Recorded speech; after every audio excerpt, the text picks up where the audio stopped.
An alcoholic addict. That is not my real name. That's a pen name that I use here at LOL Sober. Quick announcement. Most of what I do on this newsletter is free, but I do have quite a few paid subscribers at this point. So I've been working on a mini comedy special. It's about a half hour, I think. It's my favorite sober jokes and why I think they're funny, and me riffing on the point of some of these jokes, which I think are funny and have some poignancy. So that's coming in a few weeks. To my paid subscribers, I consider it a heartfelt thank you. I really do appreciate that.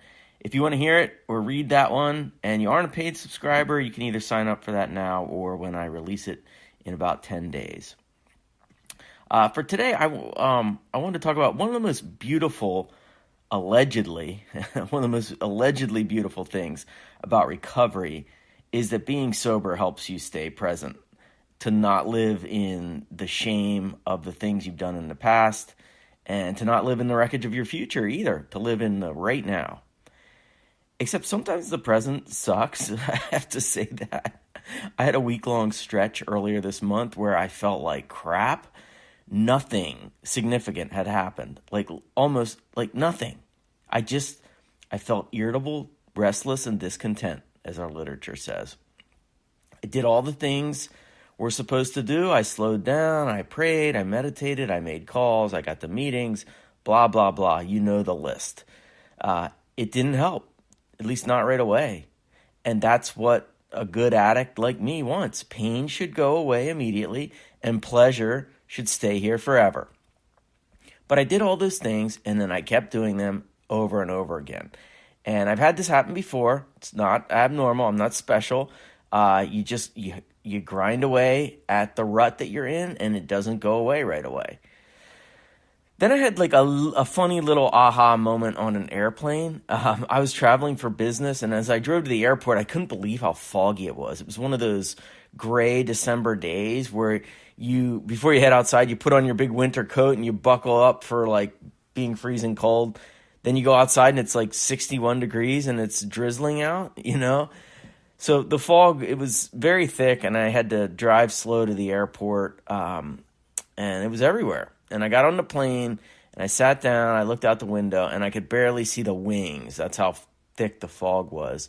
And as we started to pull out from the gate, the pilot got on, and he did all the normal stuff about how long we'll be in the air, the height we'll be at once we get up there, which, by the way, does anybody care about the height?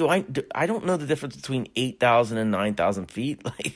Unless you're letting me know that we're going to fly 20 feet above the ground. So, hey, keep an eye out for tree houses and swing sets. Just get the plane in the air, man. Seriously.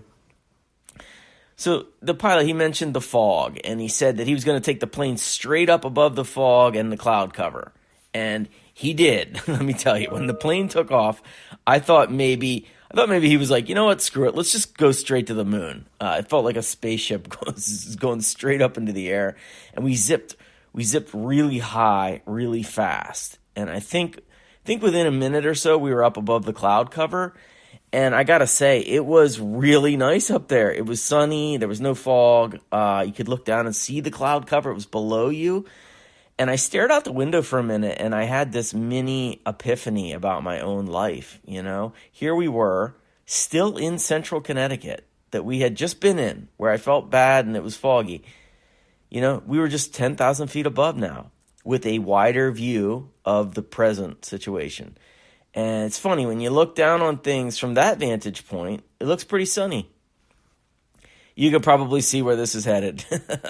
I spent a few minutes smiling and thinking about how stuck in the fog of everyday life I had been, and how at 10,000 feet, things look pretty damn good. I'm healthy. My wife is healthy. My kids are healthy. My cats are healthy.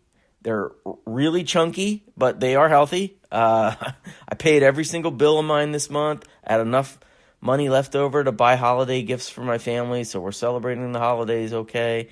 I can keep going, but you get the point. The point is that the truth of my life is not the fog. It's the 10,000-foot view. And the 10,000-foot view is pretty damn great. Although I got to say, even from up there, I can still see the size of my giant cat asses from that height. Hey, thanks for letting me share.